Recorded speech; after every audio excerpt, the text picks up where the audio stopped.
Nella mattinata di mercoledì 7 maggio si è svolto presso la Scuola di Polizia Economico-Finanziaria della Guardia di Finanza di Roma Lido di Ostia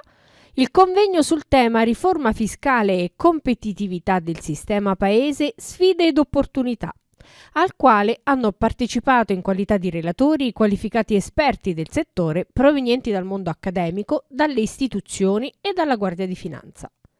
L'evento, che ha rappresentato un momento di riflessione ed approfondimento sull'evoluzione e l'applicazione della legislazione fiscale, è stato aperto dall'indirizzo di saluto del comandante della Scuola Generale di Divisione Giancarlo Trotta, con la successiva presentazione dei lavori da parte del Vice Ministro dell'Economia e delle Finanze, l'onorevole Maurizio Leo.